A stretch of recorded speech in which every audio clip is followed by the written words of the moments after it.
Ассаламу алейкум. Юа Қырым телеканалында хаберлер жанлы яйында. Қырымнен бағылы олған хаберлер аққында сізлеріні таныш етмеге азырмыз.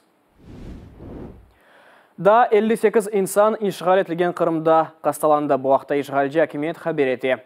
Ишғал етілген Қырымда ел башындан 2511 COVID-19 қаста қайдетілген. 30 адам өлді. Ишғал етілген ақиярда бүгін 5 инсан қасталанды. Умумен анда 523 қаста, олардан 18-і өлді. 2088 COVID-19 қайд етілген қаста соңғы күн ішінде Украинада қошылды. Тунеуін қастаханелерде аман-аман 400 инсан ятқызылды. 688 кіші тедевеленді. Бұақта сағлық сақлақ назирі Максим Степанов хабар ете. Ең чоқ Харьков велетінде қайд етілді. 262 кіші. Одесса, Харьков, Ивано-Франкивск, Чернівці, Львив ве Тернопиль велетлері де лидерлер арасында. Умумен Украинада 123 бин инсан коронавируснен қасталанды, 2605 қаста әлі қолда 48-і соңғы күн ішінде. Якщо говорити в розрізі регіонів, то за останню добу найбільшу кількість випадків зареєстровано у Харківській області 262, Одеській області 211, Львівській області 193, Тернопільській області 180, місті Київ 176, Івано-Франківській області 169 та Чернівецькій області 117. Түнеуін ишғалжы құветшілерінің тұтып алынған 4 қырымдытар файлы кетмемесізлік санеті или азат етілді. Файлерге қаршы хабердар етмегені ақында маддесі бойынша жинайы иш açılған.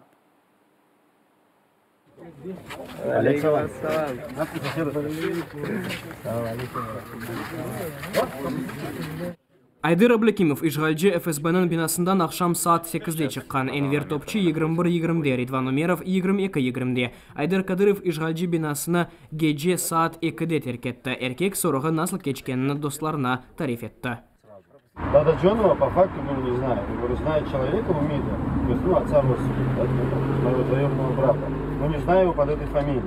Я говорю, давно не видел. Кем он является, тоже я сказал, что он является сыном тети моей. Тарифетеки кабинеттеки ишғалжы ФСБ-нің хадимы кірген о Айдырны башқа одаға кіріп, соңыра оларының башқа бөлігіне кетмеге рижа еткен. Айдыр yolunu көрмеген ФСБ хадимы башына көтермеге ясақ етті. Он завел меня в кабинет, начал как бы рассказывать опять же тот момент, что кто такой УМИД, и он мне предоставил как бы материалы дела.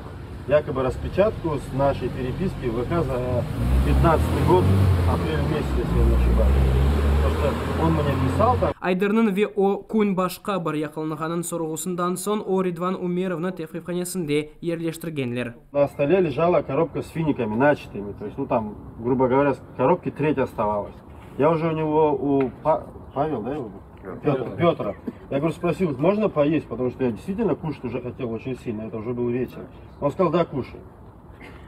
Я как бы вот, вся моя еда за сегодня это были финики. Дейки адвокатқа телефон açmaға біраздан изин бермейіп, итирафны имзаламаға мечбур етеділер. Они почти весь день меня уговаривали на то, что я писал, чисто сердечное, грубо говоря, признание в том, что я вот совершил вот это преступление по статье 205.6. Адвокат Алексей Ладинның сөзлеріне көре Айдарын ичбір құқық теменлеріне эсасланмайып тұтып алдылар. Целый день он, больной диабетом первой степени, провел голод. Алексей Ладинның тариф еткеніне көре оны Айдар Кадыровға ұзын вақыт девамында ебермейділер. Тақиқатчы Ладинның режеларына көрмемесізлікке орайды. До того, как Крымская палата адвокатов все-таки получила информацию о том, что имеется адвокат по соглашению, он был вынужден пригласить меня на следственные действия. Нам предстоят следственные действия, уголовное дело в настоящий момент возбуждено. По существу уголовного дела сейчас комментарий давать не буду, потому что будет определена позиция. Тағықи ТФФ-ханесінден Ридван Умеровны 22-20-де азат еттілер. Дейки сорғы вақтында тағықатчы еркекнің айтқанына язып алайды. Протокол допроса, в нем не написано то, что я говорил. То, что у меня дома спрашивали, я говорил, тоже не написано. Я говорю, подождите, как это? Я же писал. Они говорят, сейчас мы позвоним. Звонят, нет, говорит, он такое не говорил. Ридванның айтқанына көре ишғалжылар итираф етуіні басқы или язмаға иқна етелер. Когда адвокат зашел, минут 15 мы написали 2 листа о том, что я не согласен со своей явкой с повинной, потому что как бы психологическое давление было оказано тем, что нас долго там держали. И нас отпустили сразу минут, я не знаю, через минут 10. Хатырлатам ки күтүнеуін арман айының 31-де Дорт қырымдатарының evінде канунсыз тинтулер кечті. Фаллерге қаршы хабердар этмегенлеріні аққында маддесі бойынша жинайы иш açılған. Қырым Мұхтар Жұмхуриетінде президент векілетханесі гражданлық мевамына Украина ватандашларының тақибат бойынша ишғалжы мемориетінің әрекетлеріне мақкүм ете. Қырым Мұхтар Жұмхуриетінің прокуратурасы есе ишғалжылерінің канунсыз тинтулер вақтында мескен тиілмемесізлік бозылының аққи вақиясы бойынша жинайы ишінің черчевесінде тақиқ кечіре.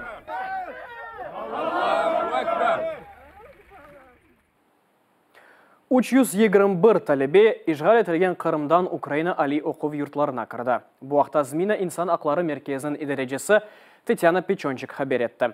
Бұл кечкен елға баққанда 56 адамға зияде. Ама али оқу йұртларға весиқаларны тапшырмақ үшін 23 октябрь кеже вақыт бар. Талебелер рас келген ағырлықлардан bu işgalci hakimiyet tarafından Kırım'dan sadece bir kere çıkmak izindir. Bundan da gayrı memori sınırının pandemiya için geçmeginin problemler oldu. Ніч з 8 на 9 серпня 2020 року, коли український уряд раптом вирішив, а давайте ми в розпал вступної кампанії закриємо наш кордон для всіх. Там і з'явилася друга проблема, коли люди поверталися і потім хотіли виїхати, знову пересікти кордон в сторону України. Їм повідомляли, що якщо вони дуже наполегливо себе поводили, їм повідомляли, ви знаєте, що якщо ви зараз спробуєте незаконно пересікти, в'їхати на територію контрольовану, на материкову частину України, то вас буде чекати адміністративна і кримінальна відповідальність. Дуже позитивні зміни. Фактично унікальна ситуація, коли держава зробила крок назустріч до студентів, до своїх абітурієнтів і надала можливості вступу, саботуються місцевими чиновниками, саботуються людьми, які не знають або навпаки знають, але не хочуть виконувати процедуру. І, на жаль, це все нівечить життя дітей, які, витративши значну кількість грошей і ресурси, просто змушені будуть повернутися. Хатырлатам, бұйыл Украина парламенті Қырымдан талебелері үшін кіріш кампаниясына садалештірді. Олар шымды зенеосыз истеген оқув юртқа кіре білелер. Украина Мудафа қызметі Херсондаки Мудафа тарафындан зайыф олған объектлерде идман кечірділер. Сценарийге көре, шартлы душман Каховка гидроэлектростанциясында, Каховка геми шлюзында ве Шимали Қырым каналында бірқач теракт япмаға тырыштылар. Шу объектлерде антитеррористик талимлері кечірілді. Бұнен бербер СБУ ве полисінің işdeşlik hususlары сынап бақылды. Бұл вақта муэссеселердің матбуат қызметлері хабер ете. Александр Лукашенконың эссас рақыбы Светлана Тихановска Русия тарафындан Қырымның ишғалini халқара ұқыққа зыт келген шей деп адландырды. Бұл вақта о Литвания Милли радиоға ве телевизионға интервью вақтында айтып берді. Считаете ли вы, что Крым оккупирован? Знаете, когда я была претендентом в кандидаты или кандидатом в президенты, то я озвучивала позицию, которая у нас, принята в Беларуси. Это что Крым де юра украинский, де факто российский. Но мы же понимаем, что существуют международные законы, и мы все понимаем, что Крым отошел другому государству в противоречие с этим международным законом. Поэтому, конечно... То есть это незаконные действия, вы считаете? Или если я неправильно понимаю, то поправьте меня. Эта передача была не в соответствии с международным законом. Беларусиядегі вақиялар хақында да зеде мәлімат бізім левхамызда серетіңіз. В Білорусі не стихають протести, які охопили не тільки столицю. Сьогодні адміністрація університетів разом з ОМОНом намагалася утримати студентів в будівлях вишів. Вони нам сказали, що, ребята, я вам скажу, ви мені нічого не платите. Нас предупредила правоохранительные органы. Если вы будете продолжать эту ситуацию, они войдут сюда. Они войдут сюда. Поэтому я передаю. Незважаючи на зусилля ОМОНу, студенти долучилися до колон опозиції. З різних районів підходять страйкарі білоруських підприємств.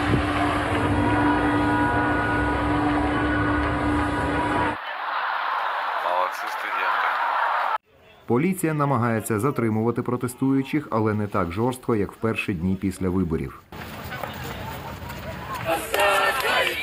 Польські спортсмени записали відео в підтримку білоруських протестів. Białorusini, jesteście wspaniałym narodem. My jako sportowcy wspieramy Was i Waszą wolność. Nie jest mi obojętna sytuacja na Białorusi, dlatego wspieram wszystkich młodszych i starszych ludzi. Uważam, że każdy powinien być wolny w swoim kraju i mieć możliwość, aby spełniać marzenia. Wolność i solidarność to wartości bardzo ważne dla każdego człowieka. Раніше до Мінська, де 30 серпня проходив масштабний опозиційний марш миру і незалежності, увійшла військова техніка. Відповідні відео публікують опозиційні телеграм-канали. В Білорусі продовжуються масові протести після президентських виборів 9 серпня, переможцем яким, за даним ЦВК, знову став Олександр Лукашенко.